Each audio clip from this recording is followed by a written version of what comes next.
बादलों वाली रात स्वच्छ आकाश वाली रात की अपेक्षा गर्म होती है, क्यों?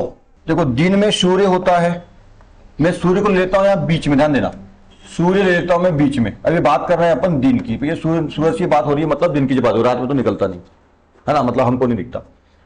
तो दिन में क्या होता है, अच्छा पृथ्वी जो है ना एक तरह की उष्मा की क्या है, सुचालक।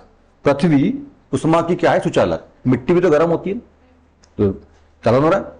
पृथ्वी जो है, मतलब मिट्टी जो है पृथ्वी की, वो कैसी है, उष्मा की सुचालक है ना। सूर्य का, दिन की बात चल रही है अपनी, अभी दिन में समझना, दोनों स्थिति में ले रहा हूं, बीच में रख दिया उसको, ठीक है। दिन के समय में पृथ्वी एक ही है, अपन यहाँ पे स्वच्छ बादलों वाली रात की बात करेंगे और यहाँ पे स्वच्छ, इसलिए मैंने अलग अलग कर दिया हूं, तो एक ही है। दिन के समय में पृथ्वी कैसी होती है, मतलब पृथ्वी कैसी है, पृथ्वी की जो जमीन है, मिट्टी है, भूमि है, वो कैसी होती है, उष्मा की कैसी होती है, सुचालक होती है। जब ये यहां से विकिरण की एग्जाम्पल पढ़ रहे हैं अपन, उदाहरण पढ़ रहे हैं, तो विकिरण के रूप में जब उष्मा आती है तो पृथ्वी दिन में उष्मा को सोख लेती है, सुचालक है इसलिए वो सोख लेती है, और कैसे हो जाती है, गर्म। भाई उष्मा को सोख लेगी पृथ्वी, तो कैसे हो जाएगी, वो गर्म हो जाएगी, ठीक है, गर्म हो गई। अब बात करते हैं, मतलब दोनों स्थिति में गर्म है, दोनों स्थिति में, तो है ना। अब रात की बात बाद में, अभी दिन की बात कर रहे हैं। जब दिन में सूरज से विकिरण उष्मा निकलती है तो दोनों ही पृथ्वी एक ही है, पर दो मैंने इसकी तरफ ले आओ, तो दोनों कैसे हो गई, गर्म हो गई। ये पृथ्वी कैसी हो गई, गर्म, ये पृथ्वी भी कैसी हो गई, गर्म, ठीक है। पृथ्वी दिन में कैसी हो जाती है, गर्म हो जाती है, ठीक है, गर्म हो जाती। अब आ जाओ इधर, स्वच्छ आकाश वाली रात, ध्यान से समझो, स्वच्छ आकाश वाली रात है, ठीक है, स्वच्छ आकाश वाली रात है, मतलब यहां पे बादल नहीं है, ध्यान दो, क्या नहीं है, बादल नहीं है। स्वच्छ आकाश से मतलब बादल नहीं है। तो भाई दिन के समय में जो उष्मा को अवशोषित किया था पृथ्वी ने, अब सूरज हट गया, ठीक है, तो ये क्या करेगी, रात में पृथ्वी क्या करती है, हमेशा ऐसा ही होता है, मतलब ये प्रोसेस चलता है। तो ये रात में क्या करती है, उष्मा क्या करेगी, उत्सर्जित करेगी, जो उष्मा अवशोषित की थी दिन में। अब सूर्य हट गया, मतलब पृथ्वी घूम गई, तो इसलिए सूर्य तो अपने जगह, पृथ्वी घूम गई, है ना, तो वो हट गया। तो जब हट गया, अंधेरा आ गया, ठीक है, और बाहर का वातावरण कैसा हो जाएगा, ठंडा। बाहर का जो वायुमंडलीय वातावरण है, वायुमंडल कैसा हो जाएगा, ठंडा हो जाएगा, क्योंकि सूरज हट गया है, गर्मी उसकी नहीं आ रही है, किरण उष्मा नहीं आ रही है, तो ठंडा होएगा। तो ये जो गर्म चीज है क्या करेगी, अपनी उष्मा को बाहर निकालेगी, उष्मा छोड़ेगी, उष्मा का क्या होगा, उत्सर्जन होगा। और जब उष्मा का उत्सर्जन होता है तो उष्मा, ये बादल नहीं होने के कारण उष्मा यहां से कहां चल जाती है, ऊपर आकाश में चल जाती है, ऊपर आकाश में चल जाती है। और पृथ्वी कैसी हो जाती है, ठंडी हो जाती है। किसी भी वस्तु से जब उष्मा का उत्सर्जन होता है, उष्मा छोड़ के उसको चल जाती है, तो वो कैसी हो जाती है, ठंडी हो जाती है, ठीक है। तो ये बात समझ में आ गई। तो स्वच्छ आकाश है, स्वच्छ आकाश का मतलब साफ आकाश है, बादल नहीं है, जिसमें अपन तारे देख सकते हैं, है ना। उसमें वैसी रात में, है ना, दिन की तुलना में रातें कैसी होती है, ठंडी होती है, ठीक। अब इधर आते हैं, बादलों वाली रात। अपना क्वेश्चन ये है कि बादलों वाली रात जो है स्वच्छ आकाश वाली रात की तुलना में कैसी होती है, गर्म होती है, क्यों? या इसको ऐसा ही बोल सकते हो आप, स्वच्छ आकाश वाली रात बादलों वाली रात की तुलना में ठंडी होती है, क्यों?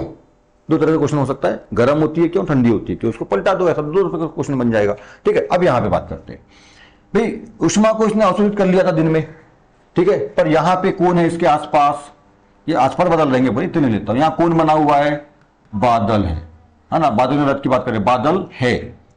और बादल कैसे होते हैं, उष्मा के सुचालक। पृथ्वी कैसी होती है, उष्मा की सुचालक। और बादल कैसे होते हैं, बादल का मतलब, बादल क्या है, पानी है, जलवाष्प है, जलवाष्प है ना बादल, तो जलवाष्प है, मतलब जलवाष्प जब आपस में मिलकर के बादल बनाते हैं, तो ये बादल क्या करता है, क्या करते हैं, ये जो दिन में पृथ्वी ने अवशोषित की है उष्मा, अब यहां पे वायुमंडल, अब धूप ना होने की वजह से, विकिरण उष्मा न प्रकाश ना होने की वजह से अब ठंडा माहौल बन जाएगा। तो वो जो गर्म पृथ्वी है, ये क्या करेगी, उष्मा को उत्सर्जित करेगी अपने में से, उष्मा को निछोड़ेगी, निकालेगी। अब ये उष्मा यहां भी वही काम कर रही थी, पर बादल ना होने के कारण ये उष्मा आकाश जल जा रही थी और यहां पे ठंडक बन जा रही थी। आसपास कैसा वातावरण बन जाता था, ठंडा वातावरण, ठंडा, पृथ्वी जाती थी ठंडी, ठंडी, ठीक है। परंतु यहां पे क्या हो रहा है कि बादल कैसा है, कुचालक। पृथ्वी कैसी होती है, सुचालक। किसकी, उष्मा की सुचालक। विद्युत की कुचालक, की सुचालक। तो फिर यदि एक तार को यदि यहां छोड़ दिया जाए खुला तार, तो मेरा करंट नहीं मारेगा, हाँ हाँ, नमी वाली रहेगी कंडीशन वहां पे भी। जैसे जैसे शुद्ध पानी कैसा होता है, कुचालक, और अशुद्ध पानी है तो बस वैसा। यदि सूखी जमीन है तो सूखी है, नमी नहीं है, तो वो विद्युत की कैसी है, कुचालक। पर यदि नमी युक्त जमीन है, नमी यानी गीलापन है, गीला है ना, तो वहां पे वो कैसी है, सुचालक, है ना। ये बात ध्यान रखना।